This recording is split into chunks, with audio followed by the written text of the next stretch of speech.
C'est bon. Ouais, c'est bon là-bas. A priori. Bon, ça va être une conférence un peu plus courte que prévu, mais plus courte, plus intimiste, plus intense.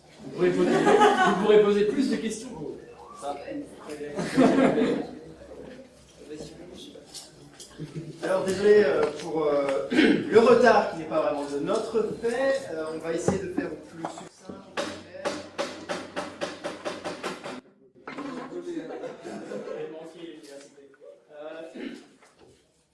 Donc, bienvenue donc dans cette conférence autour du cosplay qui à la base n'était pas Pocket Chocolate mais plutôt intitulé du pixel au réel. Hein.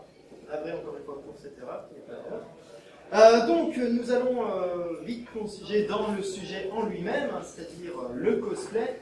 Le cosplay, donc ce terme un peu bâtard, qui contient plusieurs mots. Voilà. Le cosplay, donc, pour le définir, est constitué de deux mots de base, costume, player.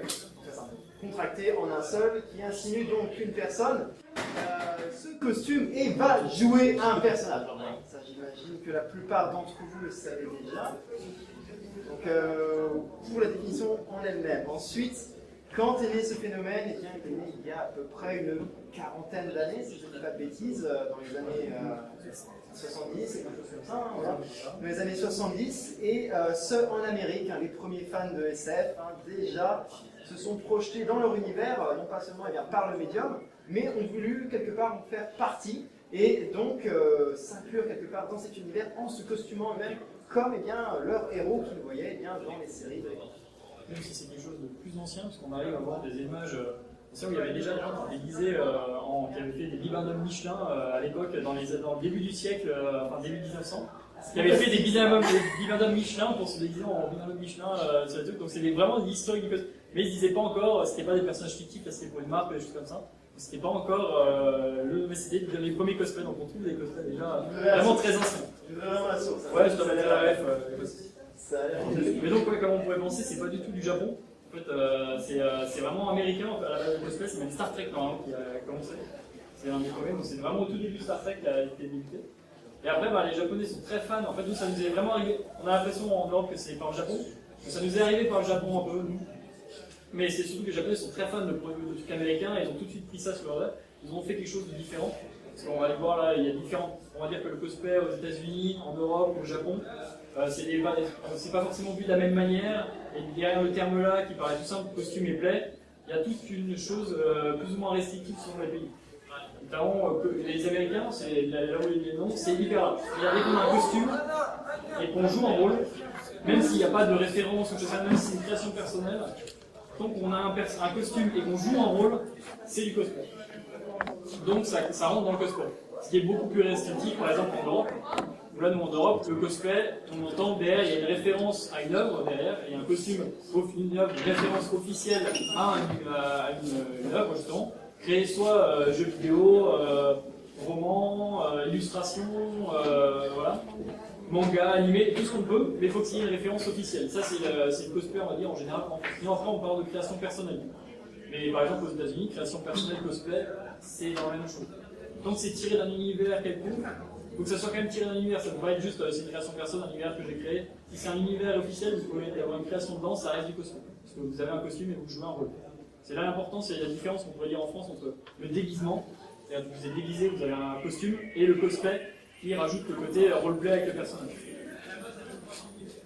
Voilà, après, pour le Japon, peut-être que vous parlez un peu plus comment c'est du Japon. Du Japon, j'ai vraiment fait mes études, j'ai eu envie de voir comment ça se passait là-bas. Donc c'est vraiment super différent à tous les points. Donc, comme le disait JD, comme aux États-Unis, ils sont beaucoup plus libres au niveau du choix des œuvres. Par exemple, il y a tout l'univers aussi, il y a des uniformes scolaires, des infirmières, tout ce qu'on peut imaginer. C'est aussi du cosplay, même des modes alternatives par exemple. Et il y a beaucoup moins, comme on peut l'avoir en France et dans une moindre mesure en Amérique du Nord, la définition, l'importance du fait main et du tout fait soi-même. Au Japon, vous avez énormément de boutiques spécialisées qui vendent des costumes tout faits, des accessoires, des armes, des perruques. Il y a aussi un grand choix de tissus et de matériaux pour les fabriquer soi-même, mais c'est vraiment pas la majorité des cas des cosplayers qui font leurs costumes. Au Japon, ça se fait aussi beaucoup plus dans les shootings et dans des événements privés. Après, en convention, les cosplayers ne peuvent pas se balader librement et être pris en photo dans les allées, mais il y a des coins spéciaux pour les cosplayers où ils peuvent aller se faire prendre en photo par des photographes. Par contre, dans les allées, pas gênés, ils n'ont juste pas le droit de poser. Moi, ça m'est arrivé de demander à une cosplayeuse qui était en Hong de Indonésie. Je lui ai demandé si elle pouvait faire le droit, je pouvais la prendre en photo, elle m'a dit non, on n'a pas le droit ici. Et j'ai pas tout de suite compris pourquoi. Effectivement, c'est vraiment très parqué dans des endroits, il n'y a pas de concours, il n'y a pas de scène cosplay, à part le World Cosplay Summit que vous connaissez peut-être, qui est un concours international, mais il n'y a vraiment pas cette compétition comme on peut avoir en France, de se mesurer aux autres, de mesurer son savoir-faire, son artisanat. Ce qui prime, c'est le modèle et les attitudes du personnage. Voilà. Après, pour revenir sur les États-Unis aussi ont beaucoup. Nous, on aime bien en Europe, c'est et puis au Japon, c'est d'ailleurs changer souvent de costume. Aux États-Unis, ils peuvent passer une année entière à créer un costume qu'ils vont garder quasiment toute leur vie. Ils vont être connus pour ce costume.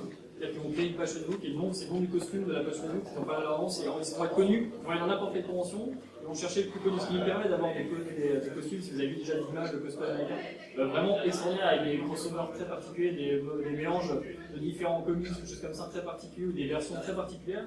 Ils vont pousser la création à fond pour vraiment être reconnus pour ce costume. Et pour eux, si les gens arrivent et ah, et un tel, ils s'en foutent du prénom, ils sont connus pour le costume-là, ils vont le porter toute leur vie, ils vont être connus pour ça.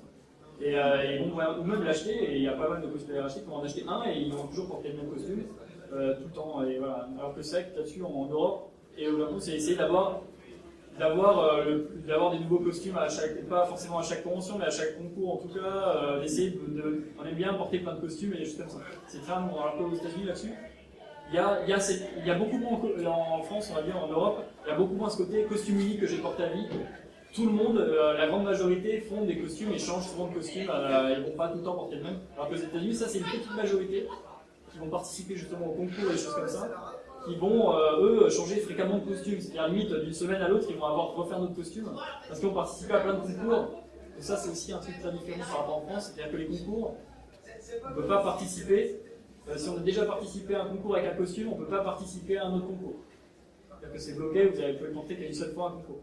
Alors que nous, en France, on peut porter des fois plusieurs fois le même costume à plusieurs concours, à différents endroits, et voilà, soit l'améliorer en fonction, ou changer la prestation. Et voilà. Ça, après, on va parler plus de donc, voilà, il y a vraiment des différences sur les cultures et puis les régions du monde. Peut-être que maintenant. Même la différence région du Nord, même l'Amérique du Sud, en fait, l'Amérique du Sud, c'est plus comme l'Europe. Et par contre, l'Australie, c'est très comme les Anglo-Saxons, c'est pas comme l'Angleterre, c'est vraiment comme les États-Unis, c'est-à-dire que l'Australie c'est vraiment assez proche au niveau comment ils gèrent le cosplay, comment ils disent ça. Donc Australie et les États-Unis, mais par contre l'Amérique du Sud, eux, ils sont très comme l'Europe. C'est sûrement par leur histoire, mais en tout cas ils sont très européens dans leur comportement, de façon dont ils gèrent le cosplay et tout ça. Et il y a une énorme communauté argentine, énorme, très douée, et ils sont vraiment copiés sur la consommation.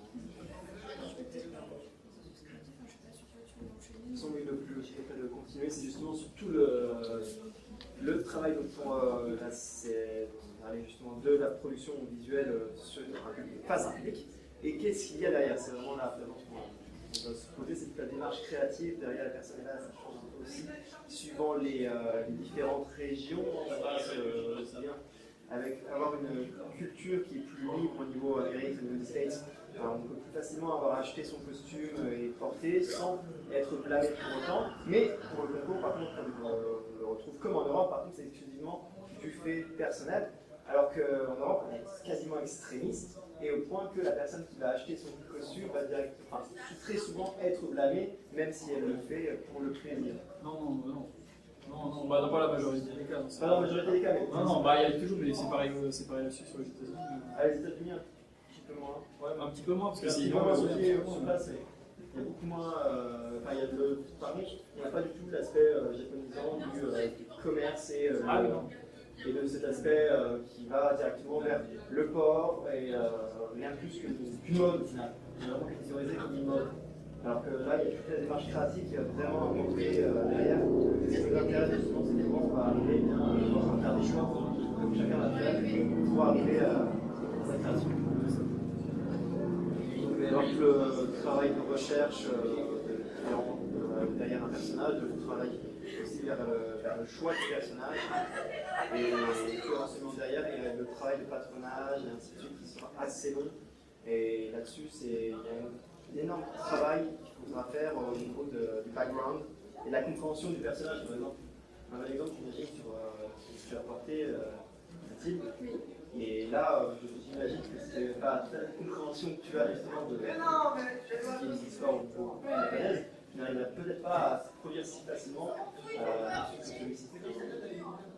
Effectivement, moi j'ai choisi Natsuki de c'est un super film d'animation si vous l'avez pas vu. Et ça m'a beaucoup intéressé parce que je suis passionnée de culture japonaise, et j'avais vraiment envie de réaliser un kimono et un hakama un peu de ce que à l'époque, et du coup j'ai profité de mon voyage au Japon pour acheter des vêtements, le choix de tissu personnel, les techniques, comment le mettre, comment le mettre sur soi, etc. Et j'essaie beaucoup de m'imprégner effectivement de quelque chose de plus authentique que juste la reproduction visuelle sans réfléchir d'une tenue qu'on peut voir dans une œuvre fictionnelle. Après, l'important, je pense, c'est aussi de garder, quand on fait faire un costume, enfin moi c'est ma démarche, de regarder, essayer d'être dans l'esprit du jeu, ou de l'esprit vraiment de l'anime. Est-ce que c'est quelque chose de très comique? Est-ce que c'est dessin animé? Est-ce que c'est un graphisme très BD? Ou est-ce que ça tend vraiment à être réaliste? Et ça, déjà, ça m'a aidé sur la démarche de quel matériau on va aller chercher, quel rendu on veut avoir à la fin. Par exemple, on va pas un même rendu sur un costume comme Dragon Age là, qui est très réaliste par rapport à Borderlands, qui a un costume très, très comique, avec des dessins animés très marqués, des traits très marqués, qui vraiment ne va pas du tout dans le réalisme, mais plutôt dans le cel-shading, donc vraiment quelque chose de très, très différent. Donc en fait, ça va être deux recherches totalement différentes, notamment ou Katamari, des choses comme ça, ou des jeux vidéo qui sont très... ou Mario, on ne va pas chercher à Mario, c'est pas la peine d'avoir un rendu. On peut faire un truc très réaliste, chercher, mais l'esprit du jeu, c'est pas du tout dans le réalisme. C'est dans des formes des formes très caractéristiques, avec des personnages exagérés. Donc c'est des formes là-dessus, on peut aller qui fassent très jouer en fait au final, parce que c'est un peu ça, donc qui fasse un rendu plutôt joué plutôt qu'un rendu hyper réaliste, prendre une vraie combinaison de bombiers, à moins qu'on fasse le film, si quelqu'un à moins qu'on parte sur le film, qui là a pris une partie réaliste de la chose, mais sinon, sinon voilà, c'est des choses très différentes.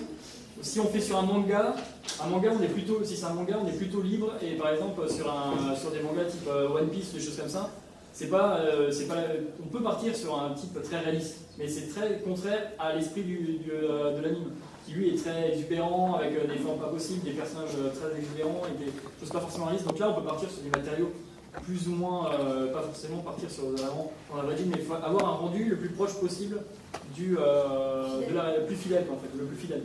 Alors que si on part par exemple, si on fait un truc très bande dessinée sur un jeu comme Skyrim ou Call of Duty, ça va faire bizarre si on a quelqu'un qui est vraiment habillé, l'impression que c'est un soldat de Toy Story qui est sorti de l'écran.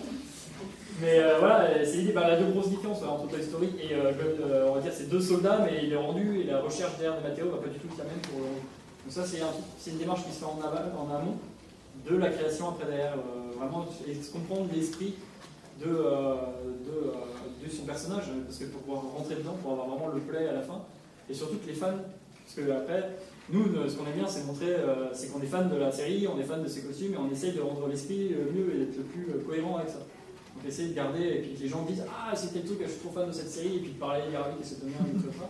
C'est toujours ce qui nous intéresse, quoi, de dire, c'est ce qu'il y a pour moi. C'est ce qui est moins possible. Ça a tout à fait avec la recherche derrière, parce que si vous avez une compréhension en fait, au final de votre personnage, d'où il vient, son histoire même dans la série, il va passer par des étapes qui va peut-être même vous indiquer, vous au final, pourquoi le costume il a cette apparence, pourquoi le costume il va être porté comme ça, pourquoi le personnage va se comporter même comme ça avec ce costume.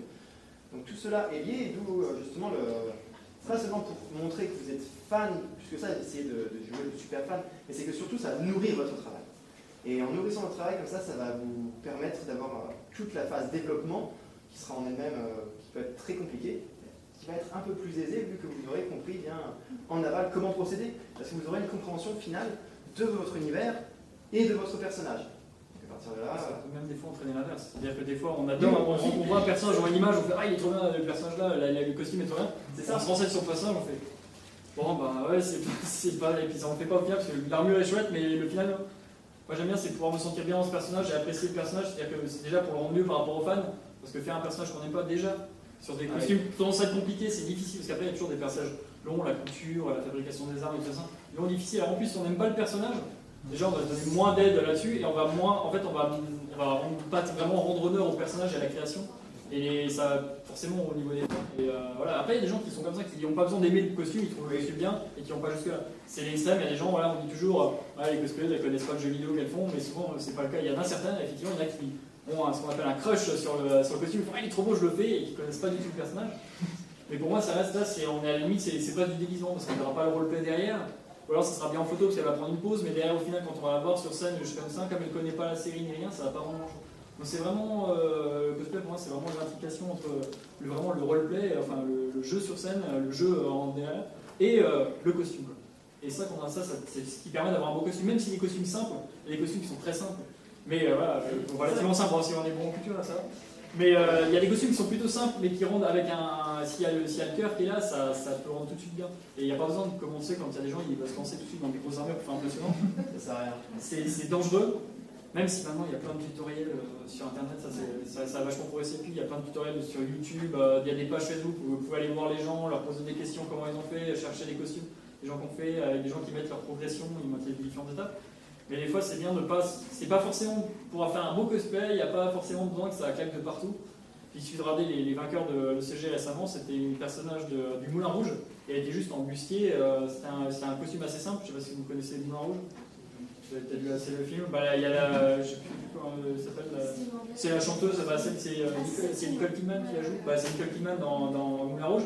Donc elle a fait ce costume-là, elle a gagné le premier prix alors qu'il y avait des costumes d'armure de fou, mais bon, elle était là, elle était pile poil dans son personnage, c'était parfait ce qu'on retrouvait, on avait l'impression que c'était la vraie. C'est le but, finalement oui, c'est ce qu'on cherche dans un costume, c'est l'étincelle. 2 secondes quand on voit dans leur regard du fan en face de se dire est-ce que c'est un vrai personnage ou est-ce que l'arme elle est vraie ou pas. Même si ça dure rien, mais c'est cette étincelle-là qu'on cherche dans le costume. Et je pense que c'est celle-là qu'il faut chercher pour aider, pour faire un beau costume, c'est ça. Celle qui procure l'étincelle-là, de dire 30 secondes, dire. Ou même pas dire c'était vrai. Alors non, c'est un faux, mais pas que les gens se disent tout de suite c'est un costume. C'est faux, on voit comment c'est fait, c'est ce qu'on essaie de faire. C'est faire l'illusion en fait. Le cosplay, c'est vraiment ça, c'est essayer de sortir des personnages pas forcément réalistes en plus, parce qu'on se retrouve avec des personnages qui ont des armes de 4 mètres d'eau, des trucs qui flottent en l'air. Et des fois c'est compliqué. Ce que tu disais par rapport à Internet, c'est vrai que moi quand j'ai commencé le cosplay en 2009 à peu près, il y avait surtout une grosse source d'information, c'était le Cosplay Forum France, je ne sais pas si vous le connaissez. C'est un gros forum qui réunit énormément de cosplayers en France et où on peut débattre de cosplay en général, sur l'image du cosplay, sur les conventions, et également demander de l'aide sur les techniques. Moi je posais énormément de questions au début, je vois pas comment faire ça, je vois pas quelle matière choisir, etc. Et on avait principalement ça, et aussi rencontré des gens en convention pour leur demander comment ils avaient fait ceci ou cela. Et depuis quelques années, je dirais 2009, 2010, peut-être même un peu après, il y a vraiment eu un boom sur Internet. Il y a des tonnes de galeries de cosplayers, un peu comme des petites communautés internationales en fait, comme Cure Cosplay, qui est un site japonais. En France, on a Cosplay It. Le plus ancien, je pense, c'est cosplay.com. On a eu plus récemment World Cosplay, où les gens vont échanger, comparer, discuter de leurs costumes, de la manière dont ils les ont faits. On peut prendre plein d'idées, de voir des super séances photos, des super costumes. Ça nous donne toujours envie de faire mieux, de faire plus. Et il y a également aussi, bien sûr, les réseaux sociaux, avec par exemple Tumblr dans une moindre mesure, et Facebook, où les gens donnent énormément d'astuces, etc. Moi, je sais que sur ma page, je prends presque une photo à chaque fois que je fais quelque chose sur un costume, et je dis comment j'ai fait, j'ai beaucoup de questions de gens qui me demandent comment j'ai fait, ça peut leur donner des idées. Aussi, ils viennent me donner des critiques et des conseils sur comment l'améliorer. Et ça a vraiment fait une émulation et ça fait une montée en compétences du niveau moyen des cosplayers en France ces dernières années. C'est juste incroyable. Cette année, je ne sais pas si on a certains d'entre vous qui sont allés à Japan Expo, mais on a eu des shows cosplay, on n'avait jamais vu ça. Et puis même dans les allées, ce qu'on appelle, il y a des shows cosplay, puis il y a dans les allées où on peut regarder. Et ça fait plaisir, c'est-à-dire que ça, moi je suis genre à me battre parce qu'il y a beaucoup de cosplayers qui disent non mais j'en ai bavé pour avoir cette technique-là, je la garde. Moi j'ai toujours tendance à me battre pour dire non, justement même j'ai même fait mes fournisseurs, même le pire, j'ai fait le saccage total, j'ai mis mes fournisseurs, c'est-à-dire tout là où j'achète mes trucs, je les ai mis, et ça normalement, il y en a plein qui se les cachent encore plus que ça. J'ai mis du temps pour montrer, parce que moi je me bats là-dessus, c'est-à-dire que le cosplay, il y a tout à y gagner, de partager, même quand on partage une technique, les gens on échange, les gens disent tiens j'ai fait un autre test que la personne n'a pas forcément testé, et c'est un échange, et je trouve que c'est ça qui est aussi bien dans le cosplay, c'est-à-dire qu'on a échange. de notre fan, entre fans, on a l'échange de trucs assez cool, on partage nos connaissances, nos fans et tout ça.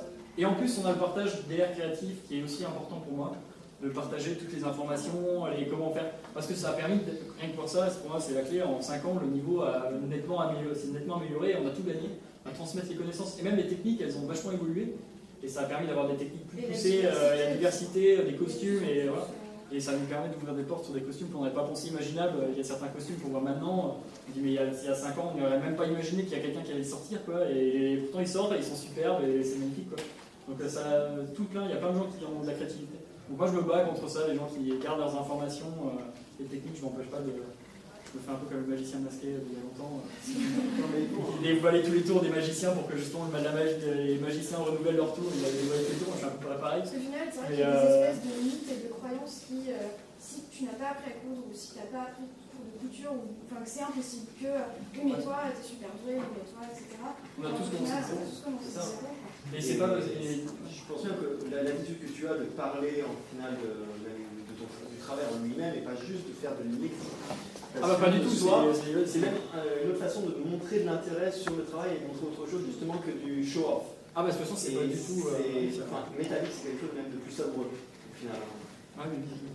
Donc, moi je le fais parce que déjà dès le début, moi j'ai pas commencé il y a si longtemps que ça, donc je me nourris tous les jours, souvent, des fois je suis un peu fou, mais de tutoriels et de choses comme ça, de work in progress, donc j'ai regardé plein de progressions, de photos, trucs comme ça, je dis, je pouvais pas m'empêcher de dire, moi c'est grâce à ça, et il y a plein de cosplayers qui justement, je dis, c'est dommage parce que c'est grâce à ça que tu as réussi à améliorer ton show, et tu fais pas l'effort de rendre l'appareil. C'est-à-dire que c'est grâce à ça que tu as pu avoir des compétences, des gens qui t'ont donné des tutoriels, qui t'ont donné des cours, qui t'ont montré comment faire, et tu prends même pas, c'est un peu manquer de respect, c'est-à-dire je prends, mais je donne rien finalement aux autres. Et je trouve ça dommage et c'est une mauvaise image qui est... C'est pas tout le monde comme ça, loin de là, c'est loin de là. Mais il y a toujours des gens qui sont comme ça en train de se battre, donc on essaie toujours de montrer justement l'image que la plupart des gens c'est pas ça. Il faut aller poser des questions, même à des sur des pages, envoyer des mails, en respectant bien sûr, il faut dire bonjour, merci, voilà, hein. Pas obligé de complimenter à chaque fois parce que souvent ils font ça, ils font bonjour, j'aime beaucoup ce que vous faites, comment je ferais ça, ça. Oui, mais au moins dire bonjour, enfin parler normalement, de toute façon c'est des gens normaux, hein, la plupart aussi, hein, plus ou moins. Enfin, je parle pour eux, moi je sais pas, mais sinon ouais, faut pas hésiter aux gens et c'est une communauté qui est ouverte, même si ça paraît un peu... des fois les réseaux sociaux peuvent mettre aussi une distance derrière. Parce qu'après en convention les gens ont tendance, mais il ne faut pas hésiter à aller les voir en fait, les gens ils aiment ça même que les gens viennent les voir, leur dire bonjour, c'est un hobby de partage, c'est vraiment ça. Parce qu'on pourrait penser, on dit, si on se fait l'avocat du diable, on pourrait dire le cosplay c'est pas du tout créatif, vous faites des copies, des costumes qui sont créés, voilà, à l'arrière on pourrait dire il n'y a pas de création là-dedans, vous prenez un costume qui est déjà existant. En fait, la création, c'est d'arriver justement à rendre réel quelque chose qui n'est pas réel. Alors, des fois, il y a des artistes qui sont sympas, ils font sympa au cosplayer, puis il y en a d'autres qui sont sympas de nous, et à faire des trucs pas possibles. Et des fois, il y a des changements. C'est-à-dire qu'il y a des créateurs, ils font exprès d'accentuer, de mettre plus de difficultés dans les costumes niveau couture. Non, mais c'est vrai, il y en a qui le font dans les armures, des choses comme ça, ou qui montrent carrément des détails, avec plein de photos de détails. Il y a justement en ce moment The Witcher 3 qui va sortir. Et ils ont fait tout des tutoriels cosplay, c'est-à-dire pour faire le costume en entier. Ils marquent avec les idées, les images de près pour dire c'est telle matière, c'est fait comment, c'est fait comme ça. Ils ont fait plein d'images là-dessus. Et je trouve ça vachement bien parce que c'est un échange en fait de la communauté. Puisqu'on leur rend aussi, on leur met de rien. Ça, au final, hein. Oui, et puis ça leur fait de la vue, c'est-à-dire qu'on crée des costumes qui eux sont que sur papier, donc on peut voir atteindre un autre public que juste le jeu vidéo derrière. C'est ça. Et après, là, ce qui est intéressant, c'est aussi ce que tu dis, c'est l'idée de création, d'interprétation. Et ça, j'ai envie de rebondir un peu sur ton armure. Tu parles justement, comparé justement sur le travail, qu'on va avoir tous les deux à l'opposé. Oui, mais qui, tous les deux sont intéressants. Après, il y a aussi une question de compétence, c'est-à-dire que moi, il y a plus de place. Ça dépend, c'est la même chose. Ah oui, tout à fait. Oui, parce qu'on peut partir sur du... Moi, j'essaye d'être réaliste au plus... moi, j'ai toujours tendance à vouloir être le plus proche de la référence, voire même dans le réalisme. Toutes les matières, il y a à la rigueur, la seule matière qui sont fausses, c'est les trucs en résine qui sont là. Et sinon, c'est du cuir, c'est du lin, toutes les matières, c'est pas des matières synthétiques. Donc j'ai essayé un maximum d'être dans le réalisme. Ça aurait été un autre costume, comme je dis toujours, c'est parce que dans l'esprit là, c'est un jeu très réaliste. C'est-à-dire qu'ils ont une recherche très réaliste à l'intérieur. Ça pourrait être n'importe quoi d'autre, ça serait pas pareil. On va pas chercher à faire du Minecraft et puis enlever les pixels et maintenant faire un zombie. Je vais faire un zombie Minecraft, oui, t'es un vrai zombie. Oui, c'est Minecraft, mais non, c'est plus l'esprit quoi. L'esprit Minecraft, c'est pixelisé, c'est comme ça. Ils ont beau mettre des beaux de résolution, ça reste des pixels. Mais voilà, enfin ouais, c'est dans cet esprit là quoi. Après, Donc, pourquoi je me la laisse, c'est justement sur l'idée que, au niveau, là, pour illustrer, c'est que même si là, vous avez une armure, là, l'idée, c'est de travailler avec la résine, alors qu'il y a l'alternative où on peut travailler avec le métal. Mais justement, les deux sont très intéressants. C'est comme, vous allez voir quelqu'un qui va travailler sur un costume avec une démarche et ensuite un autre avec une autre démarche. Ah oui. Et ce qu'il faut, justement, ce qui est intéressant dans l'échange, c'est qu'il n'y en a pas un qui a forcément raison. Il y en a peut-être deux qui ont tort ou deux qui ont raison, au final.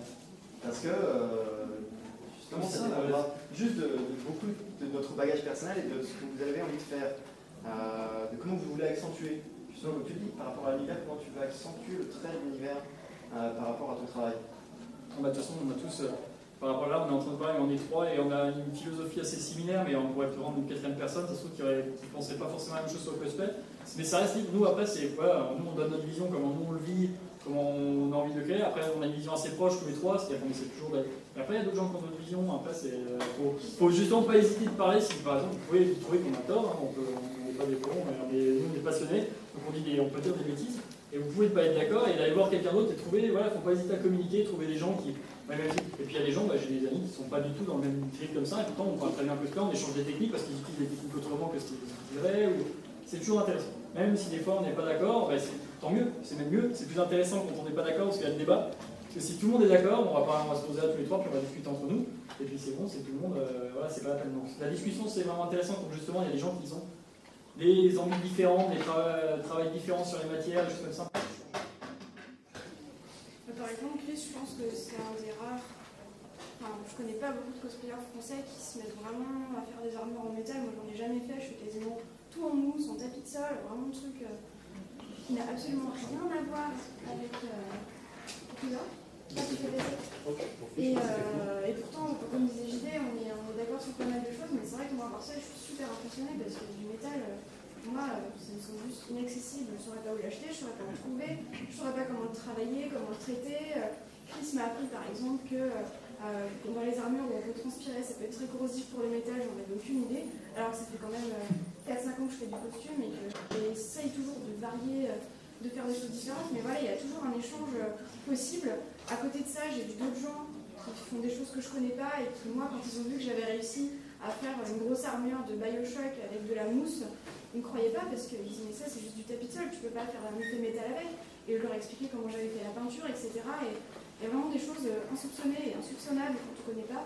Et c'est vraiment dans le partage, que ce soit sur internet, sur les réseaux sociaux, ça peut être là comme convention. Enfin, il n'y a pas de limite en fait. Et il n'y a pas que la perfection du costume. Ce que j'adore personnellement dans le cosplay, et je pense qu'on est beaucoup à partager cette opinion, c'est qu'il n'y a pas que la création du costume, il y a le roleplay, ça peut être parfois de la danse, du chant, de la comédie, on peut avoir des gens qui font des arts martiaux comme Chris, il y a vraiment un champ de possibilités énorme. Il y a également aussi le montage de la bande-son quand on fait une prestation, on peut apprendre à servir de logiciel de montage, plus ou moins bien.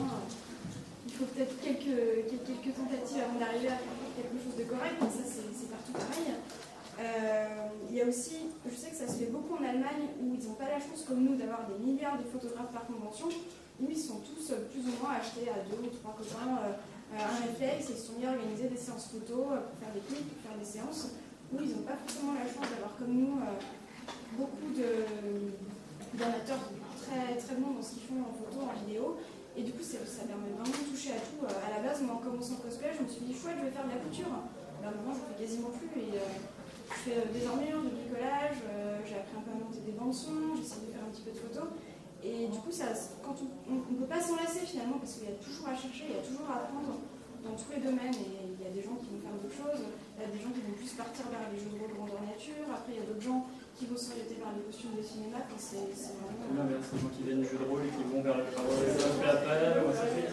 Et on a aussi des contacts des fois par des personnes qui travaillent directement dans le métrage et qui veulent travailler avec des cosplayers ou des personnes qui travaillent dans l'animation, qui sont intéressées par les cosplayers aussi. Mais de toute façon, ça commence à se développer. Ça se développe, c'est très récent, c'est depuis 2 ans à peu près qu'il y a un peu cette communication qui se crée entre les médias de divertissement et la communauté. Voilà, j'ai regardé l'heure tout à l'heure, j'étais là. Bon, on va devoir arrêter. Si vous voulez discuter, on va se mettre un peu dehors, inviter, si vous avez des questions, et juste comme ça, n'hésitez pas. On a encore 5 minutes. Donc, si vous avez des questions, si ça vous intéresse, si vous avez des questions, ou des réactions.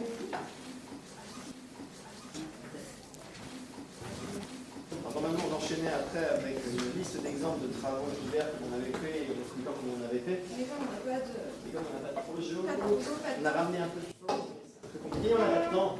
Mais bon, voilà, on est disponible même après sur les réseaux sociaux, vous pouvez voir, il n'y a pas de problème.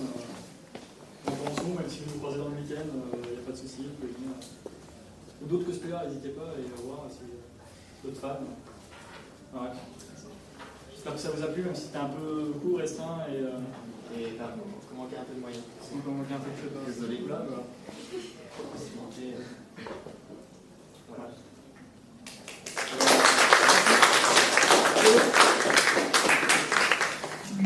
Et ben, bonne convention, profitez bien.